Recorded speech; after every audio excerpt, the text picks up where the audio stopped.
முருகா முருகா, இதோட எல்லா கெட்டதும் கரைஞ்சி போயிடணும்.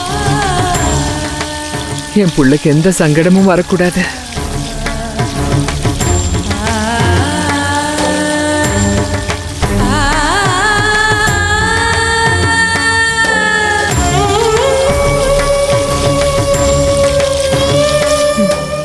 ஞானஸ்தானம் நடந்துட்டு இருக்கு. புனிதப்படுத்திட்டு இருக்காங்க பாரு. அக்கா, கட்டிட வேலையெல்லாம் செஞ்சிருக்காரு, பாவம்.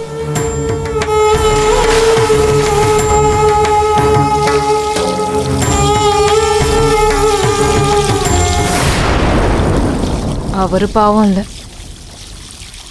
ஜனனி தான் பாவம். கம்மியா தான் டிராமா பண்ணுவாருன்னு பார்த்தேன். இவர் என்னடானா சிவாஜி கணேசனையும் ஓவர்டேக் பண்ணிட்டு போயிட்டு இருக்காரு பாரு. படையப்பா சிவாஜியும் பாசமலர் சிவாஜியும் கலந்து கட்டி அடிச்சிட்டு இருக்காரு பாரு. சேச்சே, பார்த்தா நடிக்கிற மாதிரி இல்லக்கா.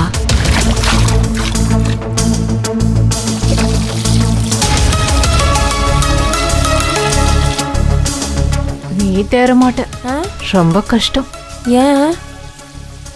சக்தி பயில பாரு, எப்படி ஆக்ரோஷமா ஆரம்பிச்சான். இப்ப அண்ணனுக்கு எப்படி தண்ணி ஊத்திட்டு இருக்கான் பாரு. ஆமா, இதுதான் மாமாவோட பவர்.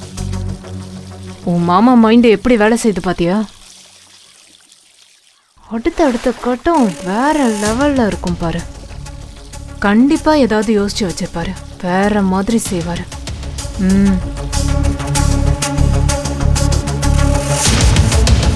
தம்பிங்க எப்படி அக்கறையா பாத்துக்கிறாங்க பாத்தியா?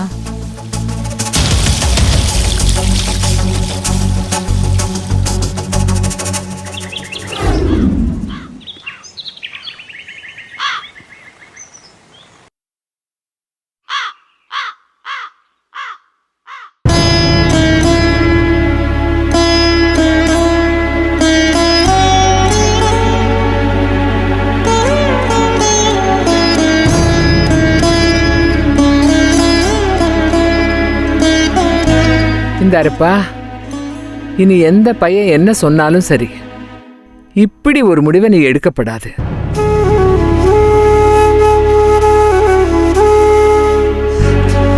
இந்த வீட்டோட அஸ்திவாரம் நீ இல்லாம எப்படி?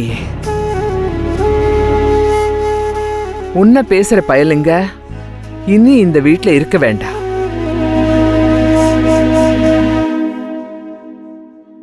அவனையும் அவன் பொண்டாட்டியும் அனுப்பி வச்சிடு. அதுங்களை பொத்தி பொத்தி வைக்கிறதுனாலதான் உன் அருமை தெரியாம உன்னையே அசைச்சு பாக்குறாங்க. வெளியே போய் பாடுபடட்டும், அப்பதான் தெரியும் உன்னோட அருமை. இது பாரு, இன்னையோட ஒரு முடிவெடுத்து அனுப்பி வச்சிடு. எனக்கு அவன் வேண்டாம். அம்மா, என்னம்மா பேசுற? தம்பி நிம்மதியா இருக்கணும்னா நான் வீட்டை விட்டு போனேன். அவனை வெளியே அனுப்பிட்டு நான் எப்படிமா நிம்மதியா இருக்க முடியும்?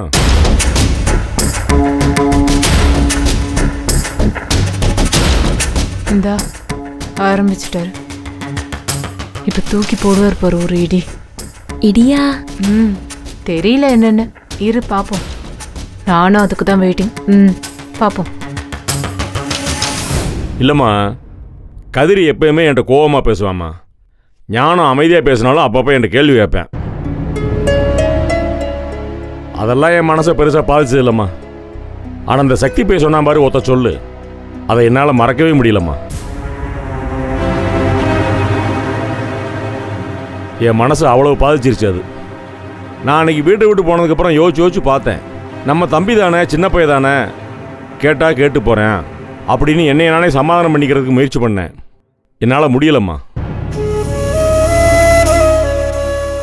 ஏம்மா, அன்றைக்கி வீட்டை விட்டு வெளியே போனேன்ல, போயிட்டு எங்கெங்கேயோ தெரிஞ்சுட்டு அன்றைக்கி நைட்டு ஒரு இடத்துல படுத்து கிடந்தேம்மா.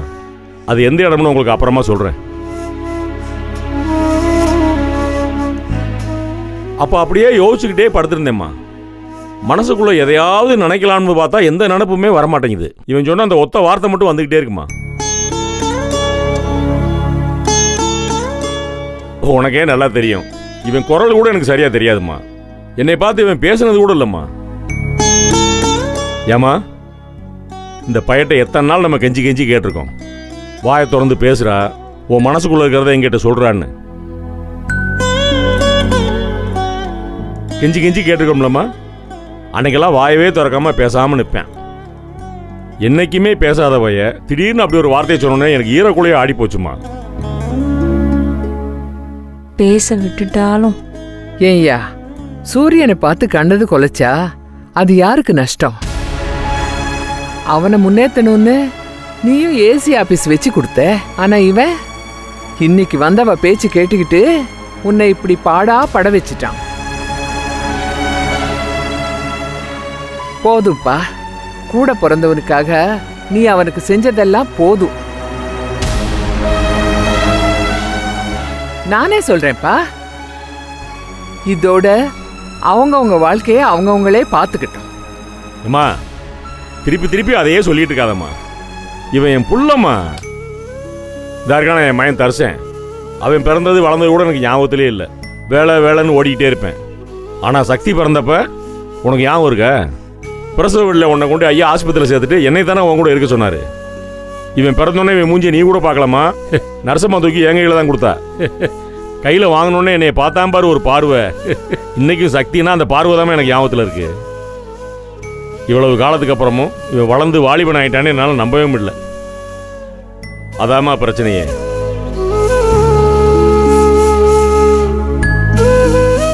சக்தி, முதல் தடவை நீ அன்னைக்கு என்னை எதிர்த்து பேசின இல்ல, அன்னைக்கு தாண்டா எனக்கு உரைச்சிச்சு. ஏம்மா, இவனுக்குன்னு ஒரு வாழ்க்கை இருக்கு, இவனுக்குன்னு ஒரு எதிர்காலம் இருக்கு. அதுக்கு ஏதாவது நம்ம செய்யணுமேனு யோசிச்சு யோசிச்சு அதுக்கான ஏற்பாடுகளையும் வேலைகளையும் அன்னைக்கே தொடங்கிட்டேம்மா. ஞானா, இது வரைக்கும் நான் அதை யார்ட்டையுமே சொல்லவே இல்லை. இப்போ சொல்கிறேம்மா, இது வரைக்கும் நம்ம வீட்டில் நடக்காத ஒன்று நடக்க போகுது.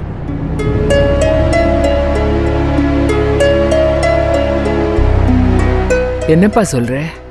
ஆமாம்மா, இது வரைக்கும் நம்ம குடும்பத்து பேரில் தான் கம்பெனிகளை ஆரம்பிப்பேன். ஆரம்பித்து கொஞ்ச நாள் நான் பார்த்துக்குருவேன், அதுக்கப்புறம் தம்பியிட்ட விட்டுருவேன் பார்த்துக்கங்கப்பான்னு. ஆனால் முதல் தடவையாக முழுக்க முழுக்க சக்தி பேரில் மட்டும் ஒரு கம்பெனி ஆரம்பிக்க போகிறேம்மா.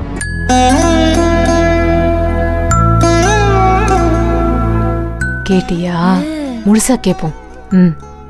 முழுசா கேட்கலாம். இந்த கம்பெனிக்கு அவன் தான் முதலாளி, அவன் தான் நிர்வாகி, எல்லாமே அவன் தான். ஆளினால் அவன் தான். அதில் நாங்கள் யாரும் தலையிட போகிறதில்ல. எதுக்குப்பா இப்போ திடீர்னு? ஏம்மா, நான் தான் சொல்கிறேன்ல, இது திடீர்னு எடுத்த முடிவெல்லாம் இல்லைம்மா. பல நாள் யோசனை பண்ணி தான் இந்த முடிவை எடுத்தேன். ஞானம், உங்கள் மேலே நான் வச்சிருக்கிற பாசத்தை விட இவன் மேலே ஒரு மடங்கு அதிகம் வச்சுருக்கேன்ப்பா. அது உனக்கே தெரியும். இவனுக்கு படிப்பு சரியாக வரல, தொழிலை பார்க்கட்டும்னு முடிவு பண்ணோம்ல, அப்போ ஹாலோ பிளாக்கில் தான் முத கொண்டு உட்கார வச்சேன். ஏன் தெரியுமா அங்கே விட்டேவனே? நான் தனியாக வந்து அந்த தொழிலை தான் தொடங்கினேன். ராசியான இடமா அது. அந்த ராசியில் இவனும் பெரிய ஆளாகட்டும்னு தான் அங்கே போய் உட்கார வச்சேன். நல்லா வேலை பார்த்தேன், பெருசாக கொண்டு வந்தேன் கம்பெனியை. அதுக்கப்புறம் இவனுக்கு கல்யாண பேச்சு எடுத்தோம். சரி, கல்யாண மாப்பிள்ள எதுக்கு தூசிலையும் தும்பளைங்கிறது கஷ்டப்படணும்னு ஏசி ரூமில் உட்காந்து வேலை பார்க்கணும்னா கார் கம்பெனியில் உட்கார வச்சேன். அந்த அனுபவம் இந்த அனுபவம் எல்லாம் சேர்த்து நல்ல திறமசாலியத்தாமே இருக்கேன். இவன் பேசாமல் இருக்கான்னு நினைக்காதம்மா. எந்த பொறுப்பை கொடுத்தாலும் நல்லா சிறப்பாக செய்வான், எனக்கு நம்பிக்கை இருக்கு. என்னப்பா?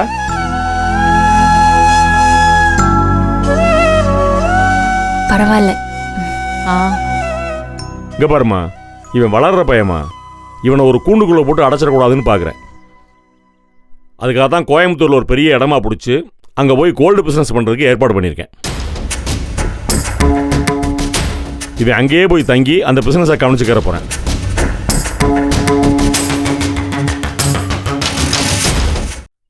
இங்கே பாருமா, இவன் வளர்ற பையமா. இவனை ஒரு கூண்டுக்குள்ளே போட்டு அடைச்சிடக்கூடாதுன்னு பார்க்குறேன். அதுக்காக தான் கோயம்புத்தூரில் ஒரு பெரிய இடமா பிடிச்சி அங்கே போய் கோல்டு பிஸ்னஸ் பண்ணுறதுக்கு ஏற்பாடு பண்ணியிருக்கேன். இவன் அங்கேயே போய் தங்கி அந்த பிஸ்னஸை கவனிச்சுக்கிற போகிறேன்.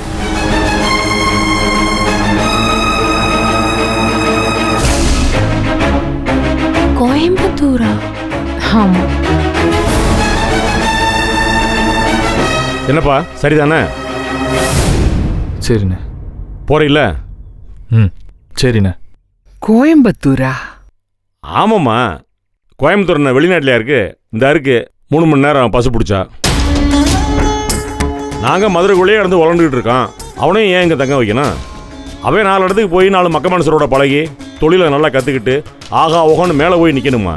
அப்போ தானம்மா எனக்கு பெருமை. அப்போ அவனை தனி கொடுத்துன்னு அனுப்ப போறியா? சேச்சே, அது எப்படிம்மா நம்ம குடும்பத்துக்கு சரியா வரும்? ஆதி குடும்பம்னா ஒத்த வீடு தான், ஒத்த அடுப்பு தான். அதை யாராலையும் மாற்ற முடியாது.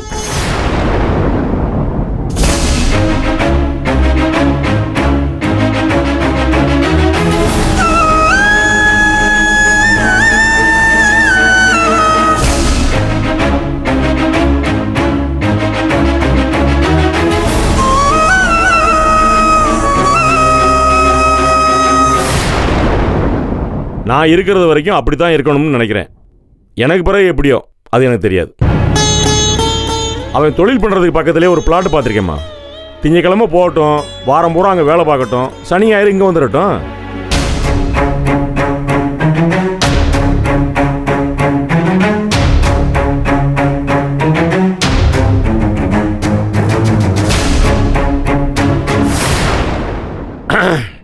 ஏம்மா இது உழைக்கிற வயசுமா.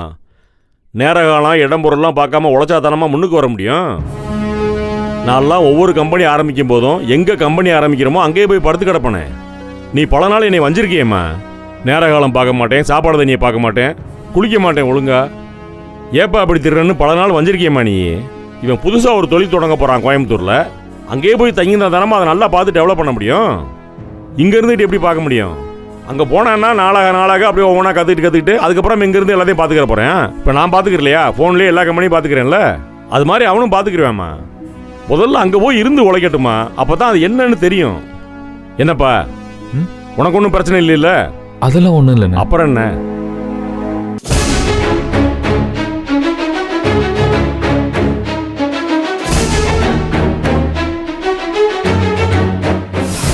இங்கே பாருமா, நான் மற்றவங்க மாதிரி கிடையாது. நான் முன்னேறணுங்கிறதுக்காக அவனை முன்னேற்றணும்னு நினைக்கல. அவன் தனிச்சு முன்னேறணுமா, அதான எனக்கு சந்தோஷம். அதுக்காக நான் என்ன வேணாலும் செய்ய தயாராக இருக்கேம்மா. இப்படி ஒரு மனசு இருக்கிற உன்னை நோகடிச்சு பார்க்குறாங்களேப்பா. இந்த பையலும் அவ பேச்சு கேட்குறான்.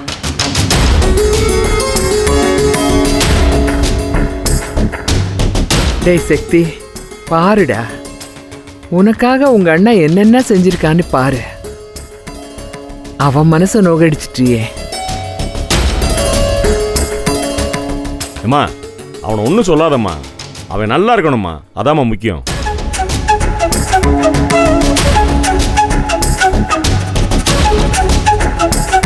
அண்ணா என்ன மன்னிச்சிருங்கண்ணே. ஏய் என்ன சின்ன பிள்ளை மாதிரி?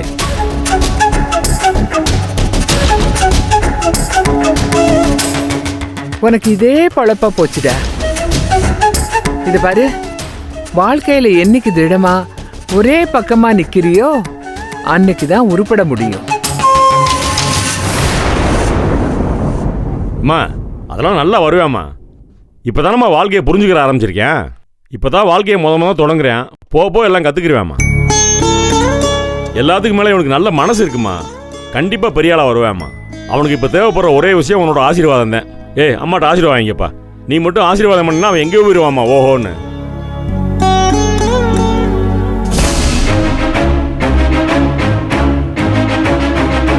நல்லா இருப்பா. இது பாரு, நல்ல புத்தி வரட்டும். எப்பவும் உங்க அண்ணன் பேச்சு கேட்டேன்னா ஒரு குறையும் வராது. அதெல்லாம் கேட்பாமா. கண்டிப்பாக பெரிய ஆளாக வருவேம்மா. என்னை விட பெரிய ஆளாக வருவேன், அது உறுதி. சரி, நான் பண்ண கூத்துல யாரும் சரியாக சாப்பிட்ருக்க மாட்டியே. என்னங்கண்ணா? நீ மட்டும் என்னப்பா விருந்தா சாப்பிட்ட? நீ கஷ்டப்பட்டு கட்டட வேலையெல்லாம் பார்த்துட்டு வந்திருக்க. ஏம்மா வேலை பார்த்தீங்களா ஒரு நல்ல விஷயம் நடந்துச்சுமா. என் உடம்புல எவ்வளோ சக்தி இருக்குன்னு தெரிஞ்சுக்கிட்டேன். உனக்கு என்ன தலையெடுத்தாப்பா? நான் பார்த்த வேலை தானம்மா, செஞ்சா என்னம்மா தப்பு? சரி எல்லாம் சாப்பிடுவோமா?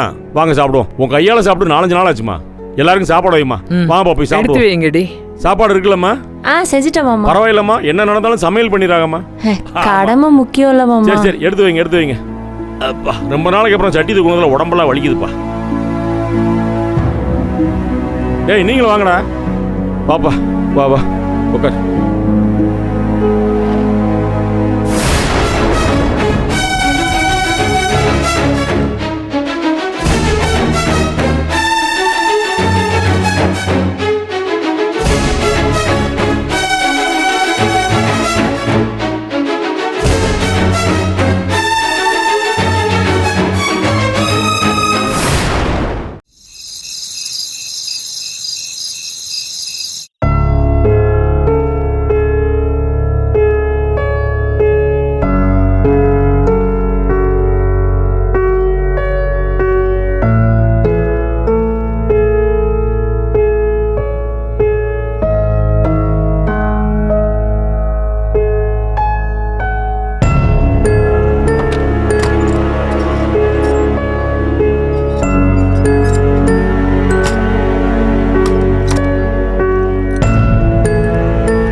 சக்தி, ஜனனி ரொம்ப டயர்டா இருக்கு, காலையில பேசிக்கலாம்.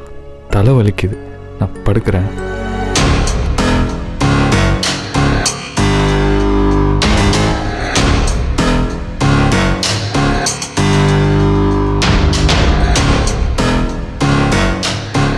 நான் சின்ன வயசுலேருந்து அண்ணங்க கூடயே வளர்ந்த பையன். வீட்டில் கடைசி புள்ளங்கிறதுனால எனக்கு ஸ்பெஷலாக எதுவும் பெருசாக கிடைச்சதில்லை.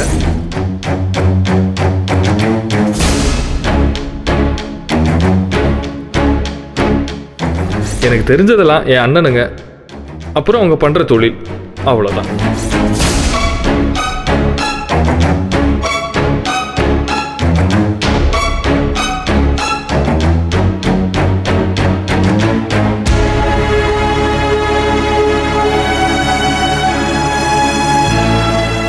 உண்மையே சொல்லணும்னா எனக்குன்னு என் வாழ்க்கையில் கிடைச்ச முதல் உறவு, ஃப்ரெண்ட் எல்லாமே நீதான் ஜனனி.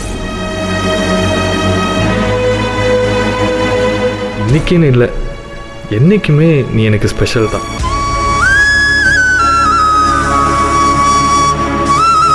உங்க லைஃப்ல நீங்க மிஸ் பண்ண எல்லா விஷயத்தையும் நான் உங்களுக்காக தருவேன்.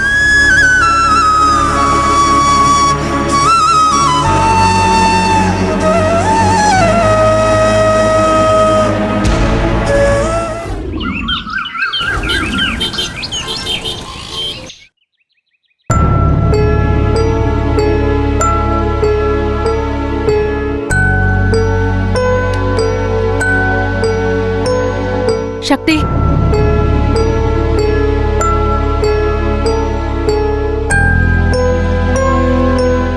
என்னாச்சு உனக்கு? அதத்தான் நானும் கேக்குறேன். உனக்கு என்னாச்சு? எனக்கு என்ன, நான் நல்லா தான் இருக்கேன். நீ தான் 2 நாளாக மூஞ்சியை தூக்கி வச்சுக்கிட்டு இருக்க. சாதாரணமாக தான் இரேன். இந்த வீட்ல மத்தவங்க எல்லாரும் சாதாரணமா தான் இருக்காங்களா சக்தி? உங்க அண்ணன் பண்றதெல்லாம் உனக்கு நிஜமாவே இயல்பா தெரியுதா? ஏன் எப்போ பார்த்தாலும் இப்படி நெகட்டிவாகவே பேசுகிற? அண்ணனை ஏன் எப்பவுமே தப்பாகவே நினைக்கிற? நீ நினைக்கிற மாதிரி அவர் இல்லை ஜனனி. அவர் என் வளர்ச்சிக்காக யோசிச்சு தானே இதெல்லாம் பண்ணுறாரு. அதை போய் வேற விதமாக பார்த்து தப்பாக பேசி இதனால யாருக்கும் எந்த பிரயோஜனமும் இல்லை ஜனனி. இவ்வளோ நாள் நான் தான் அடிமையாக இருந்தேன்னு சொல்லிக்கிட்டு இருந்தேன். இப்போ தான் என் பேரில் கம்பெனி ஆரம்பித்து கொடுக்குறேன், பார்த்துக்கடான்னு சொல்லிட்டாருல. இன்னும் ஏன் புரிஞ்சிக்கவே மாட்டேங்கிற? சக்தி, உனக்கு தான் புரியல. அவரு பேசுறது செய்யறது எல்லாம் உன்னை அவரு பக்கம் இழுக்கதான். ஜனனி, அவருக்கு அப்படி எந்த அவசியமும் இல்லை. என்ன இழுத்து வைக்கிறதுனால அவருக்கு என்ன கிடைக்க போகுது? அவரால் தான் நமக்கு நல்ல எதிர்காலம் கிடைக்க போகுது. புரிஞ்சுக்க. சும்மா எதையாவது நினைச்சு பேசிக்கிட்டு இருக்காது ஜனனி. எல்லாரும் எப்படி உன்னை புரிஞ்சுக்கணும்னு நினைக்கிறியோ அதே மாதிரி நீயும் மற்றவங்களை புரிஞ்சுக்க முயற்சி பண்ணு. கிளம்புற.